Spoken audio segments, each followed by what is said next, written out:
Bem-vindo a mais um vídeo do canal Mestre da Riqueza e no vídeo de hoje vou compartilhar com você quais fundos imobiliários eu comprei, tá? Nós estamos em junho ainda de 2024 e é a segunda vez que eu vou às compras, né? Eu já fiz aqui vários vídeos no meu canal falando da festa dos fundos imobiliários que realmente voltou, vou deixar aqui o card para você e é o segundo vídeo que eu compartilho com você neste mês de compras. Tá? Ah, André, mas por que você não fez as compras tudo de uma vez? Bom, eu sempre faço as compras realmente uma vez por mês. Fundos imobiliários ou ações. Mas o mercado está oferecendo tanta oportunidade que as entradas de caixa que eu tive das minhas empresas me fizeram, fazer mais compras, tá?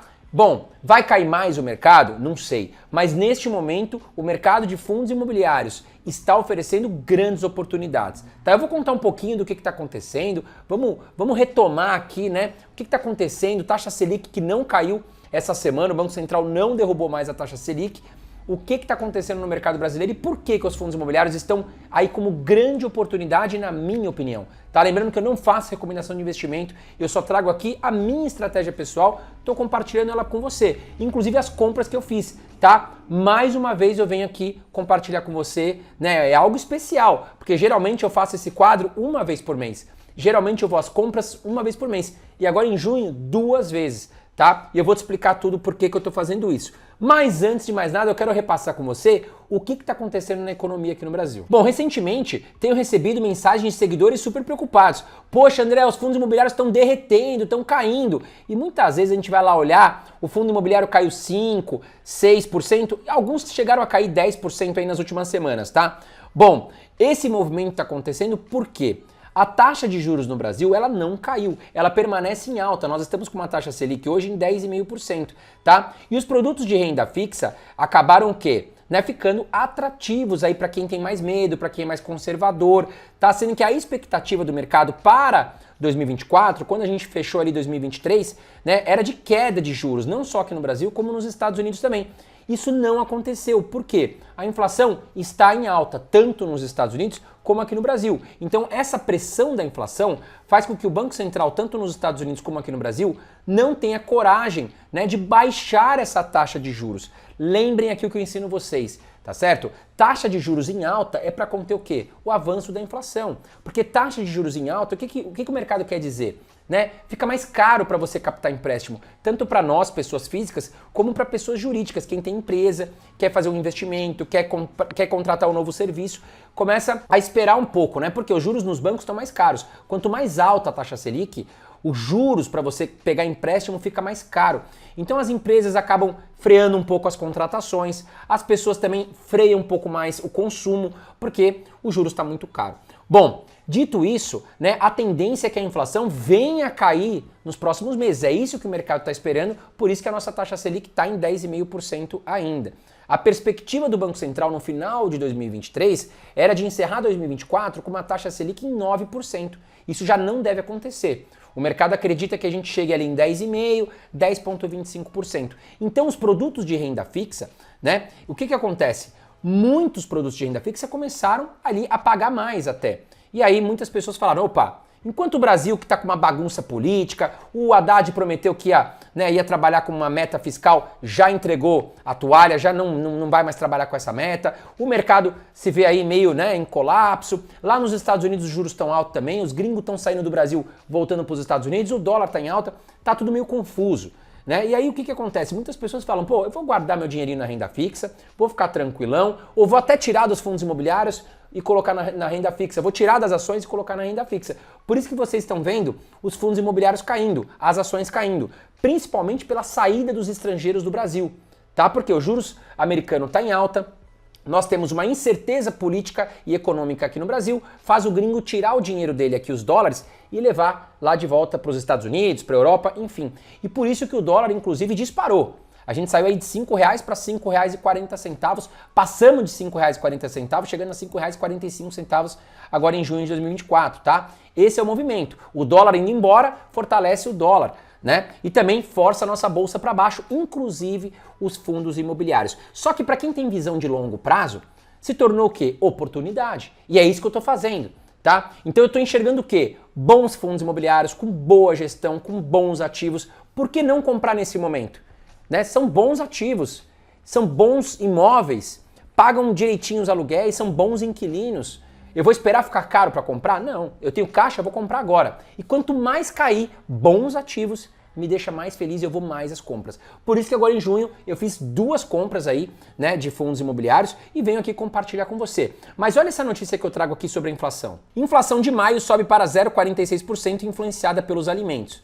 Bom, a gente agora tem a visão da inflação de maio, tá? O mês fechado. Junho ainda não fechou. Vamos ver como é que vai fechar junho. Fato é que a inflação no Brasil está pressionando. O Banco Central está de olho. Então, essa inflação pressionando, o Banco Central enxerga que não é hora da gente cortar a taxa de juros, não é hora de cair a Selic. Tá claro que a Selic vindo para baixo vai estimular o mercado. Só que se a gente estimula o mercado nesse momento, as empresas voltam a contratar, as pessoas vão para o shopping comprar, a inflação pode subir mais ainda e sair de controle. Então, o Banco Central, a meu ver, está tomando a medida certa.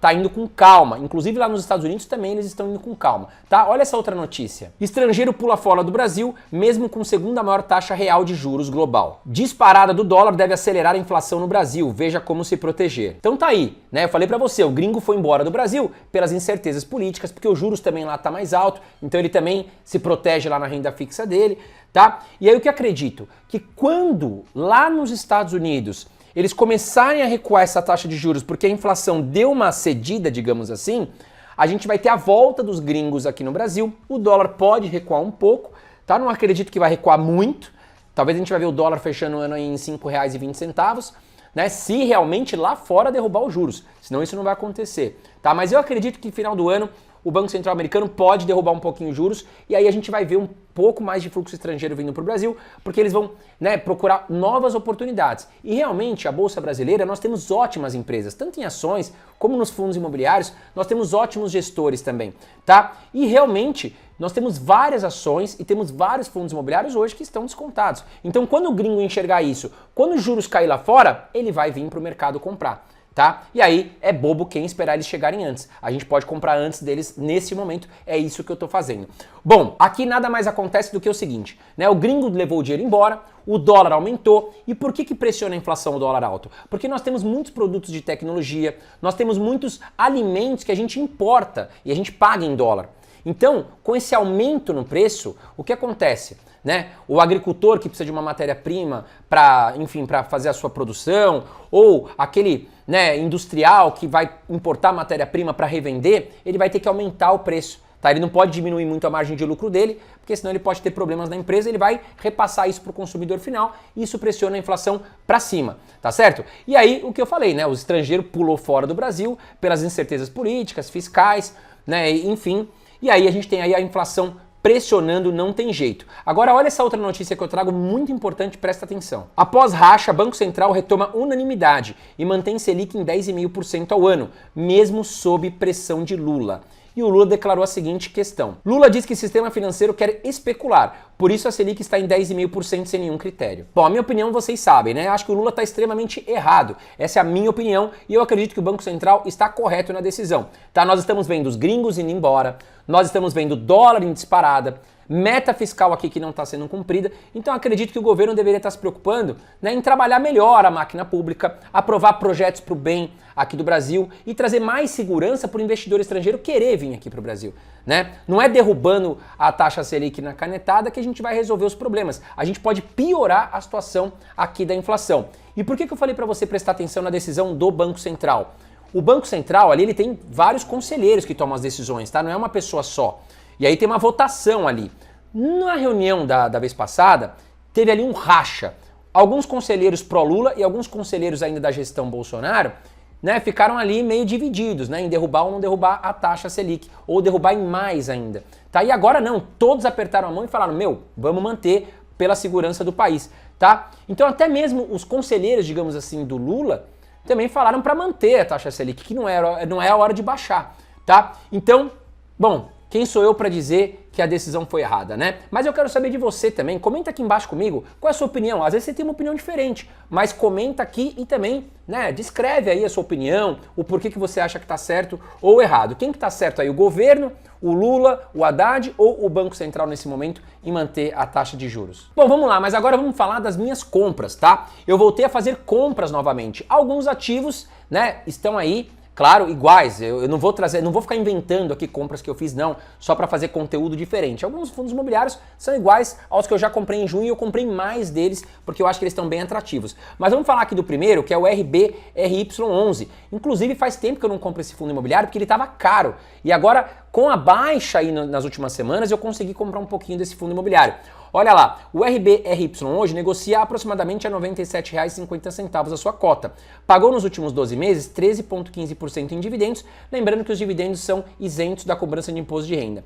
O seu preço sobre valor patrimonial está em 0,99. O que ele mostra? Né? E para fundo de papel ele é muito assertivo, que é o caso do RBRY11. É um fundo de papel, tá? Que investe em CRIs, são certificados de recebíveis imobiliários. Então ele não investe em tijolo, ele não investe em shopping, lajes, galpões logísticos, não, ele investe em dívida, tá? CRIs, que são certificados de recebíveis imobiliários aí do setor imobiliário. Bom, em 0,99 mostra que nós estamos comprando patrimônio mais barato do que vale a carteira dele, tá? Se estivesse em 1, estaria no preço justo. Acima de 1, estaria mais caro e aí eu não compraria. Porque o PVP para fundo de papel, ele é muito assertivo, diferente do fundo de tijolo, que é o que eu sempre ensino vocês aqui, tá? Bom, nós tivemos aí uma valorização desse fundo em 13,7% aí nos últimos 12 meses. Lembrando que você pode ganhar aí de duas formas aqui com os fundos imobiliários, tá?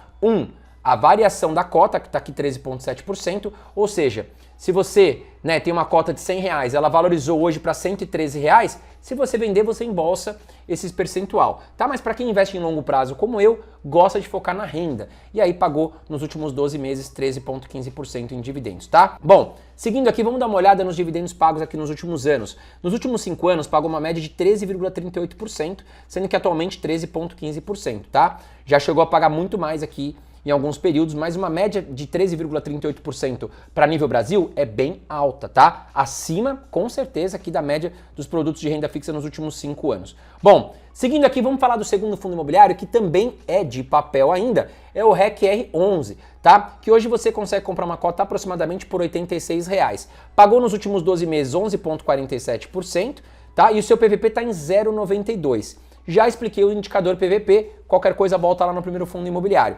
E nos últimos 12 meses ainda se valorizou 12,11%. Nos últimos 5 anos ele pagou uma média de 16,49%, pagou muito bem aqui, né? E atualmente vem pagando 11,47%.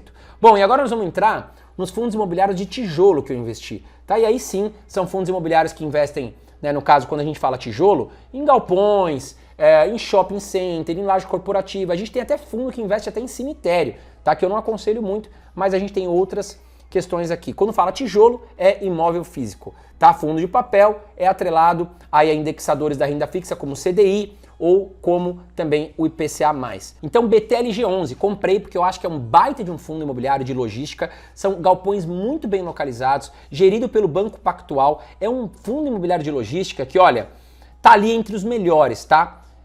Se não o melhor hoje que nós temos aqui dentro dos fundos imobiliários. Hoje com R$ 97 você já consegue comprar uma cota, ele pagou 9,33% em dividendos nos últimos 12 meses, e aí eu quero te explicar uma situação, tá? Você vai entender o que eu vou explicar. Bom, fundos imobiliários de tijolo nesse momento estão pagando dividendos menores do que os fundos imobiliários de papel. Por quê, André? Foi o que eu expliquei para você. Fundo imobiliário de tijolo investe em imóvel físico. Fundo imobiliário de papel investe nas dívidas aí atreladas aos CRIs, tá? Que são certificados de recebíveis imobiliários que tem como indexador aí a renda fixa, podendo ser CDI ou IPCA. Taxa de juros no Brasil está super em alta, né? Chegou a 13,75%. Então, se a gente pegar o histórico dos fundos imobiliários de papel, eles vêm pagando mais dividendos. Porém, os fundos imobiliários de tijolo estão pagando muito bem, tá? Por exemplo, esse imóvel que eu moro aqui, tá? Eu pago aluguel hoje. Então eu pago hoje em torno de 0,3%, 0,4% por mês, tá? Em torno de 4%, 5% ao ano. Olha aqui o BTLG11, colocando aqui como 9,33% o meu retorno. Então, digamos que ao investir em fundos imobiliários, você vai ter uma renda muito maior do que você comprar um imóvel e colocar para alugar. Ah, André, vale a pena comprar um imóvel para morar? Aí, meu amigo, depende muito do que você quer para sua vida, tá? Dependendo da sua idade, pode ser que você ainda esteja numa fase que você está trabalhando numa empresa, daqui a pouco podem te mudar de estado, sua família pode ter que ir para outro estado, você vai ter que vender o imóvel, comprar outro, pode trazer dor de cabeça. Às vezes é melhor morar de aluguel. Ou não, você já está numa fase de vida que você quer morar naquele imóvel, é o teu sonho, cara, é o sonho da tua família, pô, vai lá e compra, né? Aí é muito questão de sonho. Agora, comprar para revender vai depender se você tem expertise aí, se você tem experiência em encontrar bons imóveis a bons preços e conseguir revendê-los, né, com facilidade aí. Mas te garanto que para alugar você não vai conseguir os mesmos aluguéis aqui dos fundos imobiliários. Muito, muito, muito difícil, tá? Então considero que hoje, para quem quer aluguel mensal, fundos imobiliários são a melhor alternativa. Voltando aqui, o fundo BTLG11 pagou 9,33% nos últimos 12 meses em dividendos, seu PVP está em 0,98 e esse PVP esteve durante muito tempo acima de 1, né? E agora sim estamos com boas oportunidades para comprar ótimos fundos imobiliários. E ele ainda se valorizou 6,19% aqui nos últimos 12 meses. Olha o dividend yield do BTLG, ó. Nos últimos 5 anos pagou 8,43% e atualmente 9,33%. Foi levemente prejudicado aqui em 2020, que foi o ano da pandemia, né? E aí todo mundo sofreu. Bom, olha a listagem de imóveis. Olha que bacana a diversificação aqui do BTLG11. São 17 imóveis em São Paulo, 17 galpões logísticos muito bem direcionados e localizados. 2 galpões logísticos em Minas Gerais, aí Bahia, Ceará e Santa Catarina tem um galpão logístico cada. Bom, vamos falar agora então da próxima compra que eu fiz, que é o TRXF11. Tá? Um baita de um fundo imobiliário de renda urbana. Ele é um fundo de tijolo de renda urbana, tá? Ele vai alugar grandes lojas, grandes espaços para empresas, supermercados, enfim. E o que é legal do TRXF11? Porque imagine você um Pão de Açúcar ou um Carrefour. Quando ele aluga um espaço, é aquele espaço grande, muito grande. É difícil ele conseguir sair dali e se deslocar para um outro imóvel, né? Só se realmente a empresa está muito mal das pernas, vai quebrar, enfim, pode acontecer. É um risco, tá? Mas geralmente são contratos de longuíssimo prazo que trazem segurança aqui para o gestor do fundo imobiliário e para os cotistas. E hoje com R$105 aproximadamente você já consegue comprar a cota do TRXF11, tá? Que pagou 11% aqui nos últimos 12 meses em dividendos. O seu PVP está em 0,99 também, o PVP do TRXF11. Raríssimas vezes eu vi abaixo de 1, tá? Porque é um belíssimo fundo imobiliário e quem tem não quer vender. E aqui, ó, a variação nos últimos 12 meses de 11,54%, então também as cotas se valorizaram. Bom, olhando aqui os dividendos históricos, nos últimos 5 anos pagou 10,46% e atualmente 11,04%, levemente prejudicado aqui em 2020, um ano atípico da economia mundial. Bom, olha quantos imóveis tem o TRXF11. São 26 imóveis em São Paulo, 5 em Goiás, 5 em Pernambuco, 4 na Bahia, 4 no Rio de Janeiro, 3 na Paraíba, 2 no Sergipe, aí Pará, Minas Gerais, Rondônia, Mato Grosso, Piauí, Distrito Federal fecham com um cada. Agora nós vamos falar de um fundo imobiliário de logística, mas antes de mais nada, eu já quero pedir para você o seguinte: se você está gostando desse vídeo, se você gosta desse quadro, encher o carrinho de fundos imobiliários, aperta o botãozinho de curtir, tá aqui embaixo, vai me ajudar demais a manter esse canal aqui para você, né? E é um simples detalhe, mas que me ajuda muito. Senta o pau aqui no dedinho para cima, aqui no joinha, que vai me ajudar muito, tá? Vamos falar agora do LVBI11, mais uma compra que eu fiz, um fundo também de galpões logísticos, tá? Um baita de um fundo imobiliário também muito interessante. R$110 é o valor hoje que você vai encontrar no mercado, a cota. 9,38% foi o que pagou nos últimos 12 meses, com PVP em 0,96. Também tá negociando abaixo do valor patrimonial. Bom, nos últimos 12 meses também se valorizou 7,97%. E olha que legal, ó, dividendos históricos. Nos últimos 5 anos pagou 8,78% e atualmente 9,38%. A mesma coisa de todos os fundos também foi levemente atrapalhado em 2020, né? Ano atípico para a economia mundial. Bom, listagem de imóveis são 6 galpões em São Paulo, 2 em Minas Gerais, 1 na Bahia e 1 no Paraná. E agora vamos falar de um fundo imobiliário de shopping center, que na minha opinião é o melhor fundo imobiliário de shopping center. Até quero saber a sua opinião, se você concorda comigo ou se você acha que é um outro fundo imobiliário de shopping. Não adianta a gente comparar shopping com logística, por exemplo, tá? Comenta aqui embaixo comigo. Mas já aproveita, vem aqui em cima, se inscreva no canal, aperta o botãozinho de inscrever-se aqui no canal Mestre da Riqueza, que é muito importante. E ative também o sininho, para que você receba a notificação. Sempre que eu postar, você vai ser notificado, tá? Vamos falar agora do XPML11, um fundo imobiliário de shopping center, e o brasileiro ama shopping center. Com R$110 aproximadamente, você já consegue comprar uma cota do XPML11, que pagou nos últimos 12 meses 9,6%. O seu PVP está em 0,99, já expliquei o que é o PVP, volta lá no primeiro fundo imobiliário que você vai ter a explicação. E aqui teve uma variação positiva nas suas cotas de 16,93%, ou seja, é como se o imóvel tivesse se valorizado, digamos assim, tá? As cotas se valorizaram nos últimos 12 meses. Bom, atualmente ele pagou 9,6% e está com dividend yield médio nos últimos 5 anos de 7,57%, muito prejudicado em 2020 2020, porque os fundos imobiliários de shopping foram um dos mais prejudicados que nós tivemos aí durante a pandemia, porque os shoppings ficaram fechados, não tinha aluguel para ninguém, tá? Os lojistas não pagavam aluguel, o fundo imobiliário também não repassava para os cotistas, tá? Bom, olha lá, são 8 shoppings em São Paulo, 3 no Rio de Janeiro, 2 na Bahia, aí Paraná, Rio Grande do Sul, Amazonas, Minas Gerais e Rio Grande do Norte, com um shopping center cada. Bom, essas foram as compras que eu fiz. É a segunda vez que eu venho fazer compras agora em junho, porque realmente os fundos imobiliários estão oferecendo grandes oportunidades. Eu falei sobre tudo, por que a festa dos fundos imobiliários estão voltando, vou deixar mais uma vez aqui o card para você. Não esqueça, né, de comentar aqui embaixo o que você está achando aí entre o Banco Central e o governo, quem que tá certo, comenta aqui comigo e até a próxima. São 3 vídeos por semana aqui no canal Mestre da Riqueza, não perca. Um grande abraço para você e até a próxima.